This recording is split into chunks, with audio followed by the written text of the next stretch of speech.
Coming up today, as she prepares to enter the second half of her term, President Park Geun-hye will address the nation today on the need to speed up reforms to get the economy moving again. Former First Lady Lee Hee-ho is in North Korea for a 4-day humanitarian visit. There's hope her trip could improve strained inter-Korean ties.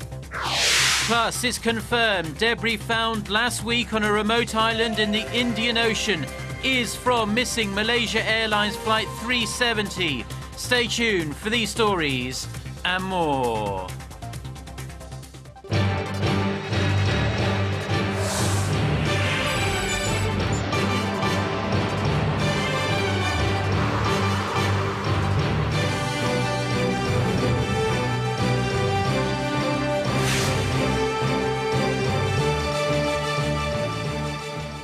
Hello to our viewers around the world. It's 6 a.m. on Thursday, August 6th here in Seoul. Thank you ever so much for joining us. I'm Mark Broome.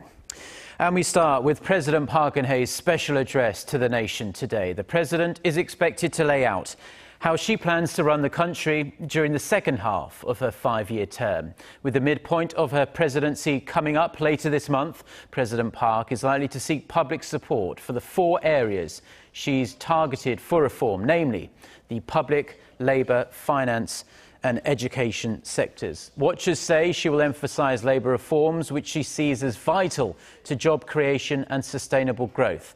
However, the president is not expected to express regret for the government's heavily criticised initial response to the recent MERS outbreak. Neither is she likely to talk about plans to grant presidential pardons ahead of Korea's Liberation Day next weekend. Arirang TV will be bringing you live coverage of the president's speech at 10 a.m. Korea time. That's in about 4 hours from now. Lee Hee-ho, the widow of former President Kim Dae-jung, arrived in North Korea on Wednesday on a humanitarian visit. There's also speculation she could meet North Korean leader Kim Jong-un at some point during her trip. Won Ji-hyun reports. Former First Lady Lee Hee-ho appeared upbeat before boarding a charter flight bound for North Korea on Wednesday.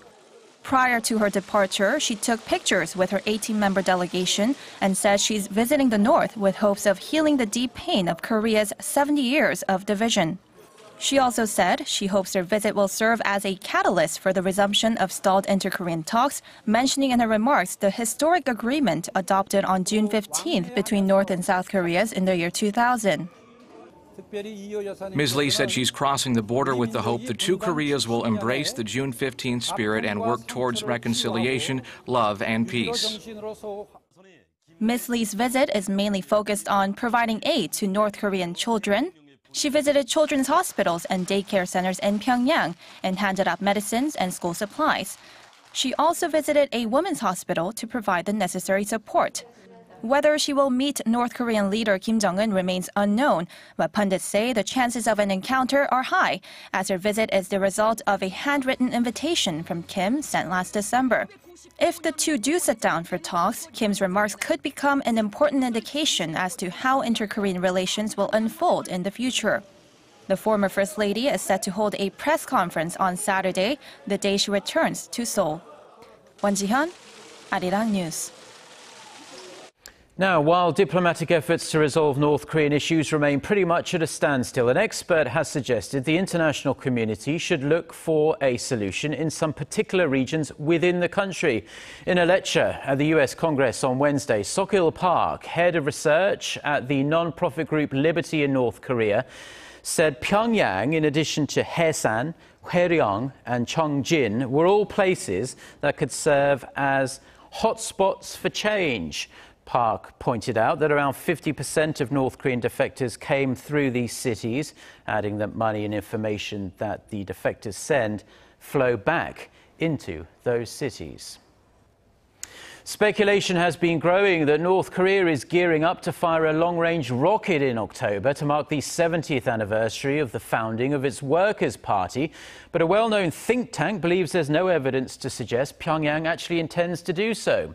In an article posted on Wednesday, 38 North, a US-based website that monitors North Korea's military and nuclear movements, So there's no indication a launch is imminent or will take place in October. The report noted recent media reports that Pyongyang has installed a cover over its main rocket launch pad in an attempt to evade satellite surveillance.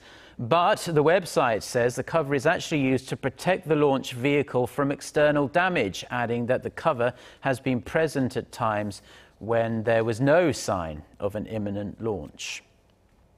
South Korea's top diplomat has urged China, Russia and ASEAN member states to play a bigger role in pushing North Korea to end its nuclear program and stop its provocations.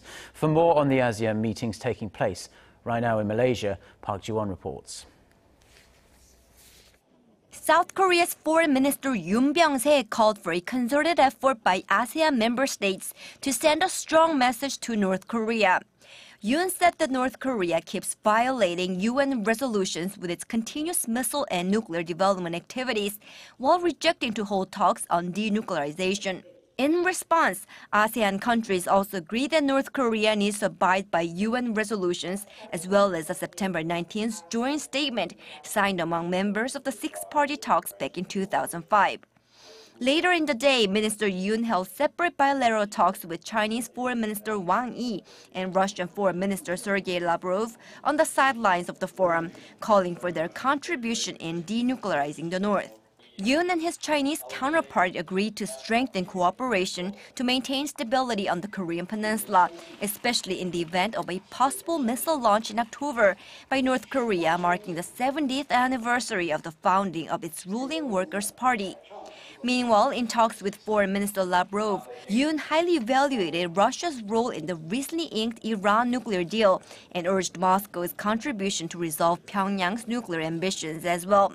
The meeting took place right after Lavrov met with North Korea's Foreign Minister Lee Soo-yong on the same day. And when asked about a sideline meeting with South Korea's Yoon, the North's top diplomat hinted that there might be a possibility of inter-Korean talks during the three-day forum. Don't be so impatient, since we have plenty of time and many things to do. Eventually, the foreign ministers of the two Koreas ran into each other on Wednesday evening at a banquet hall, where Yoon extended his hand to his North Korean counterpart for a brief handshake. Although this short encounter was the closest, the two top diplomats have come to each other at the forum. Whether they will hold a separate meeting remains to be seen. Park Ji-won, Arirang News. The Prime Minister of Malaysia has confirmed that plane debris recently found on an island in the Western Indian Ocean is that from missing plane MH370. In a televised statement, Najib Razak said an international team of experts had conclusively confirmed the wing fragment found on Reunion Island was from the Malaysia Airlines jet. He also said his government was committed to finding out what happened to the plane. Malaysia Airlines has also issued a statement. The airline said it wanted to sincerely convey its deepest sorrow that the object was indeed from flight MH370. The confirmation marks the first real breakthrough in the search for the jet that vanished en route from Kuala Lumpur to Beijing in March 2014 with 239 passengers and crew on board.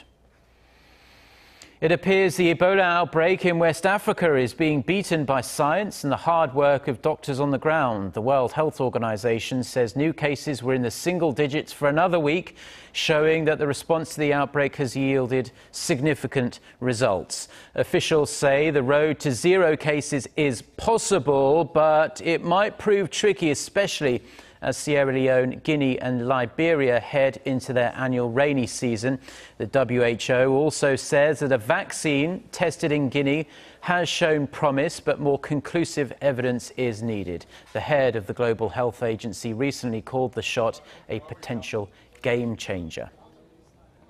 Korea launched its first non-commissioned officer training program on Wednesday with a ceremony at the school in Daejeon that will host the program. It's all part of the government's efforts to cut troops but add more NCOs. Connie Kim reports. They stand resolute and determined, ready to protect Korea and its citizens. These young trainees are part of the first class of cadets in the country's first reserve non-commissioned training course program. A ceremony to kick things off was held Wednesday at the Daejeon Institute of Science and Technology, a two-year vocational school in the heart of the country. While in school, the cadets will receive a military education alongside their regular classes and will go through training drills during their summer and winter vacations. Upon completing the program, they'll be staff sergeants.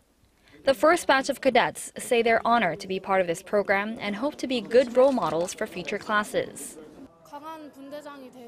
After receiving the training here, I believe I can grow into a strong squad commander and formulate the right priorities for serving Korea. I want to be an honest army officer for junior cadets, and I also will do my best to serve my country. The program is significant not only for the school but also for the country, as the government seeks to increase the number of officers by more than 13% by 2020, while also lowering troop numbers. One of the founding principles of our school is serving the country. In that sense, training our students to become officers has great significance and will be a great asset to the nation. Looking around the new facility for the new cadets, school officials expressed hope the school will succeed in its new role as a training ground for members of the military. A total of 6 model schools will be offering the training program. Military authorities say they'll decide on whether to expand the program to other schools after a review in 2017. Connie Kim, Arirang News, Daejeon. Now, when it comes to buying groceries, most of us look for 3 main points: quality, quantity and price. And keenly aware of this fact, Korea's big box stores are constantly looking to expand their range of private brand products. Kwon So-ah reports. Be it snacks, water, and even Korea's favorite instant noodles, ramyeon. These PB, or private brand products, in some cases can be bought for less than half the price of their name brand counterparts. I buy a lot of PB products ranging from food to daily necessities. I don't feel any big difference in terms of quality. In the past, the greatest issue of concern was the image of cheaper PB products. But market watchers say that has changed over the years, evident in how much room they now take up on the shelves. E-Mart, the frontrunner in PB products, released its first PB milk back in 1997 and tripled the number of goods in the last decade, adding a premium image to conventional PB products. Lotte Mart also unleashed a new strategy with different price tiers. Choice L for the cheaper goods, Save L for even cheaper ones, while higher quality items come with the label Prime L. Home Plus has seen similar growth in the industry. One of its popular items are these potato chips featuring the immensely popular honey butter flavor. It's an example of so-called Me Too products, which have received a fair share of criticism due to the extreme resemblance they have with the original brands. If PB brands had put more weight on benchmarking products from big-name companies, we are now putting more effort on developing our own original products, such as vitamins and cosmetics made with Korean herbal ingredients. Me Too products have also led to trademark battles, raising the need for stronger measures from the government and self-regulation from retailers. What's most important is that the distributors and manufacturers grow mutually. This is why, along with PB products, P&B products are beginning to show up, in which the retailers and producer develop their products together and the manufacturer becomes the owner of the trademark right. Experts say there is plenty of room to grow the private brand business, and with the right strategies, it can become a win-win situation for everyone involved. Kwon So-ah, Arirang News. Now, Korea, like any other country, is going to look quite different in 10 years' time. The low birth rate means society as a whole is aging. There's also the serious issue of ensuring there are enough decent jobs, not to mention the environmental changes taking place. In order to be ready for what lies ahead, the government has, for the very first time, identified the 10 biggest issues Korea will face in 2025. Song Ji-sun reports. What will be the 10 most important issues facing Korea 1 decade from now?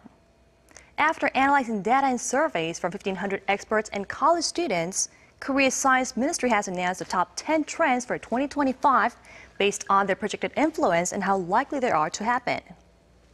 A low birth rate coupled with a super age society means the number of elderly people supported by those of working age will rise sharply as time goes by. Now, inequality is another concern. The Gini coefficient, symbolizing income disparity, is getting larger by the year. Insecure living conditions will persist as well. This is indicated by the fact that people are choosing to get married at an older age, as saving money and bringing up children seems to become more difficult by the day. On top of that, there's the problem with unstable employment. Companies are recruiting fewer people compared to the number of job seekers. And cross-border disputes about men's effect on the environment will likely intensify. For example, the Korean peninsula is suffering more and more each year from the yellow dust flowing from China. There will be a rising number of cyber crimes, and the depletion of energy and natural resources is projected to worsen. A steady stream of provocations by North Korea is also forecast. Climate change and natural disasters linked to global warming is one issue that needs international cooperation. The Korean government will also need to shift its economic strategy to try and counter the nation's shrinking growth potential as the population ages. Now, using the results of this report, the government will identify the most pressing issues and formulate measures to enable us to better prepare for life in the future. 송지선, Arirang News.